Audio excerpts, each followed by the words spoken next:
அனைவருக்கும் வணக்கம் மாணவர்களே. இன்று நம்ம ஒரு இலக்கண பகுதியை பார்க்க போறோம். அதுதான் என்னன்னு கேட்டீங்க அப்படின்னா சொற்றொடர் அமைப்பு முறை. அதாவது சொற்றொடர் தொடர் அப்படின்னா என்ன, ஆங்கிலத்துல என்ன பொருள் அப்படின்னா அதாவது சென்டென்ஸ் மேக் பண்றது. எப்படி ஒரு சென்டென்ஸை மேக் பண்ணுவோம் அப்படிங்கிறத நம்ம இன்னைக்கு பார்க்க போறோம் காணொலியில. அதாவது சொற்றொடர் அப்படின்னா அதாவது ஓரெழுத்து ஒரு மொழி அப்படின்னு தமிழ்ல இருக்கு. அதாவது ஒரே ஒரு சொல்லுதான் இருக்கு, அது பொருள் தரும். சரியா? அதாவது எக்ஸாம்பிள் பாத்தீங்க அப்படின்னா கை அப்படிங்கிறது ஒரு எழுத்து, பட் மீனிங் இருக்கு. இது வந்து ஓரெழுத்து ஒரு மொழி. கை, பை, தை இதெல்லாம் தெரியும் இல்லையா? மொத்தம் இதுக்குள்ள தமிழ்ல 42 ஓரெழுத்து ஒரு மொழி இருக்கு. ஆனா நம்ம இந்த காலத்துல பயன்படுத்தக்கூடியது வந்து பாத்தீங்க அப்படின்னா வெறும் 17 எழுத்துக்கள் மட்டும்தான் ஓரெழுத்து ஒரு மொழி தான் நம்ம பயன்படுத்துறோம். அதுக்கப்புறம் கை, க, இல் கைகள். கை அப்படிங்கிறது ஒரு எழுத்து ஒரு மொழி, ஒரு எழுத்து ஒரு மொழி. கைகள் அப்படிங்கிறது ஒரு சொல்ல. சரியா? சோ கைகள்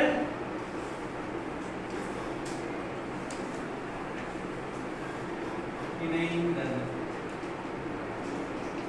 பாருங்க, இது வந்து எழுத்து, இது வந்து சொல்.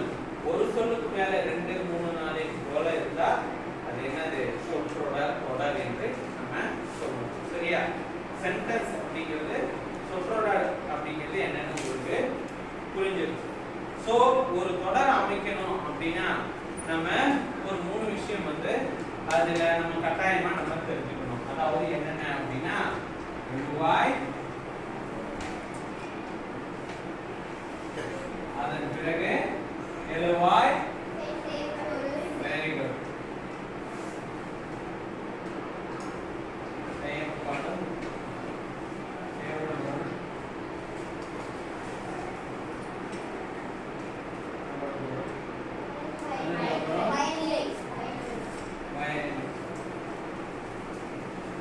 இந்த 3 விஷயங்களும் நமக்கு தேவை. சரிங்களா?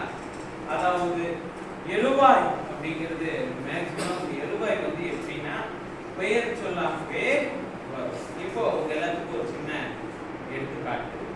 தென்றல் நடனம் ஆடினால் அப்படிங்கிற விஷயத்தை உங்களுக்கு சொல்றேன்.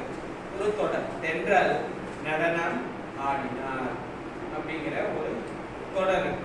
அந்த தொடர்ல யார் நடனம் ஆடியது இருக்கா? யார், எது, எவை, யாவர் அப்படிங்கிற கேள்விகளுக்கு பதிலாக வரக்கூடியது எழுவாய். இன்னும் சொல்லுங்க. யார், எது, எவை, யாவர் இப்படிங்கிற கேள்விகளுக்கு ஒரு தொடர்ல யார், எது, எவை, யாவர் அப்படிங்கிற கேள்விகளுக்கு பதிலாக வந்ததுன்னா அதுதான் அந்த தொடர்ல உள்ள எழுவாய். சரியா? எழுவாய் முழுக்க வந்து பெயர் சொல்லாகவே வரும். பெயர் சொல் 6 வகை பெயர் சொற்கள் இருக்கு. பொருளிட காலம், சினை, குணம், தொழில். சரிங்களா? காலப்பெயர், இடப்பெயர் இதுல எல்லாம் வந்து என்ன ஆகும் அப்படின்னா வந்து அந்த வகையில பெயர் சொல் வகையில தான் இது எழுவாய் அப்படிங்கிறது வரும். நீங்க குறிப்பாக தெரிஞ்சுக்க வேண்டியது என்னன்னா யார், எது, எவை, யாவர் அப்படிங்கிற கேள்விகளுக்கு பதிலாக ஒரு தொடர்ல என்ன வேர்டு வருதோ, இது விடையாக வருகிறதோ அதுதான் எழுவாய். அதன் பிறகு அடுத்ததாக நம்ம இரண்டாவதாக பார்க்கக்கூடியது என்னன்னா செய்யப்படும் பொருள் பார்க்க போறோம். இப்போ போன டைம் சொன்ன அதே எக்ஸாம்பிள், அதாவது தென்றல் நடனம் ஆடினான் அப்படிங்கிறது அந்த. இப்போ இதுல தென்றல் ஆடினாள் அப்படின்னு எழுதலாம். இதுல நடனம் அப்படிங்கிறது தான் வந்து பாத்தீங்க அப்படின்னா செய்யப்படும் பொருள். செய்யப்படும் பொருளும் எழுவாயும் ஒரு சொல்லுல இப்படி வெளிப்படை இல்லாமலும் இருக்கலாம். சரிங்களா? ஒரு சொல்லுல கட்டாயமாக ஒரு செய்யப்படும் பொருள் இருக்கணுங்கிற அவசியம் கிடையாது. எழுவாய் இருக்கணும் அப்படிங்கிற அவசியம் கிடையாது. ஆனா பயனிலை இல்லாம தான் சொல்லு என்ன ஆகாது, அமையாது. ஒரு சொல்லுன்னு இருந்துக்கிட்டா அதுல பயனிலை கட்டாயமா இருக்கும். செய்யப்படும் பொருளும் எழுவாயோ இருக்க வேண்டிய அவசியம் கிடையாது. புரிஞ்சுதுங்களா? சோ செய்யப்படு பொருளை எடுத்துக்கிட்டோம்னா யாரை, எதனை, எவற்றை அப்படிங்கிற கேள்விகளுக்கு பதிலாக வரக்கூடியதுதான் வந்து பாத்தீங்க அப்படின்னா செய்யப்படும் பொருள். என்னதுங்க? ஆங்கிலத்துல கூட அப்ஜெக்டிவ் அப்படிங்கிறத நீங்க படிப்பீங்க. அதாவது அதாவது ஒரு பெயர் சொல்லு, ஒரு வினை, அந்த பெயர் சொல் வந்து வினைக்கு ஏதாவது பயன்படுத்தக்கூடிய அந்த சொல் தான் வந்து பாத்தீங்க அப்படின்னா செய்யப்படும் பொருள். இறுதியாக நம்ம பார்க்கக்கூடியது என்ன அப்படின்னா பயனிலை. பயனிலை வந்து ஒரு தொடர் வந்து நிறைவு பெறுவதற்கு உண்டான சொல். இப்போ கடந்த ஒரு எக்ஸாம்பிள் ஒன்று சொன்னேன் நான். அதாவது தென்றல் நடனம் ஆடினார் அப்படிங்கிற எக்ஸாம்பிள் சொல்லுங்க. இதுல தென்றல் நடனம் இந்த சொல் வந்து நிறைவு பெறுகிறதா? இந்த சொல், இந்த சென்டென்ஸ் இருக்கு இல்லையா, இந்த தொடர் வந்து முழுமை அடையுதா, பினிஷ் ஆகுதா? தென்றல் நடனம் ஆகிறது கிடையாது. தென்றல் நடனம் ஆடினார் இப்போ முழுமை அடையுதா? தென்றல் நடனம் ஆடினார் முழுமை அடையுதா? சோ இறுதியாக இந்த முழுமை அடைய வைக்கிற சொல் எந்த சொல்? ஆடினார் அப்படிங்கிற சொல். புரியுதுங்களா? இவ்வாறு ஒரு சொல்லானது நிறைவு பெறுவதற்காக இருக்கிற சொல் தான் இந்த நிறைவு சொல் தான். நிறைவு பெற வைக்க வேண்டிய சொல் தான், முழுமை அடைய வைக்க வேண்டிய சொல் தான் இந்த பயனிலை.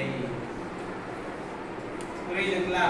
அதாவது பயனிலை அப்படிங்கிற விஷயத்தை நீங்க எவ்வளவு தெரிஞ்சுக்கணும். அதுவும் நீங்க தெரிஞ்சுக்க வேண்டியது என்ன அப்படின்னா மிக முக்கியமான விஷயம், ஒரு தொடர்ல அதாவது எழுவாய் வந்து மறைந்து வரலாம், எழுவாய் இல்லாம இருக்கலாம், செய்யப்படு பொருள் மறைந்து வரலாம், இல்லாம இருக்கலாம். ஆனா பயனிலை என்பது கட்டாயமாக இருக்கும் அப்படிங்கிற விஷயத்தை நீங்க தெரிஞ்சுக்கணும். தென்றல் நடனம் ஆடினார் அப்படிங்கிற சொல்லல நடனம் ஆடினார் அப்படின்ட்டு பயனிலை இல்லாம கூட நம்ம எழுதலாம். ஆமாவா இல்லையா? தென்றல் ஆடினார் அப்படின்ட்டு நடனத்தை விட்டுட்டு செயல்படு பொருள் இல்லாம கூட நம்ம என்ன பண்ணலாம்? எழுதலாம். ஆமாவா இல்லையா? ஆனா பயனிலை இல்லாம அந்த சொற்றொடரானது இயங்காது அப்படிங்கிற விஷயத்தை நீங்க எல்லாரும் தெரிஞ்சுக்கணும். சரிங்களா? அப்போ ஒரு தொடரை உருவாக்க நம்ம தெரிஞ்சுக்க வேண்டிய 3 மிக முக்கியமான விஷயம் என்னங்க? எழுவாய், பொருள், மூணு விஷயம். புரியுதுங்களா? சோ எழுவாயில வந்து பாத்தீங்க அப்படின்னா அதாவது யார், எது, எவை, யாவர் அப்படிங்கிற கேள்விகளுக்கு பதிலாக வரக்கூடியது எழுவாய். சரிங்களா? அதன் பிறகு யாரை, எதனை, எவற்றை அப்படிங்கிற ஒரு கேள்விகளுக்கு பதிலாக வரக்கூடியதுதான் இந்த செயல்படும் பொருள் அப்படிங்கிற விஷயத்தை எல்லாரும் தெரிஞ்சுக்கணும். ஓகேவா? சரி மாணவர்களே, அடுத்த வகுப்புல சந்திக்கலாம். நன்றி.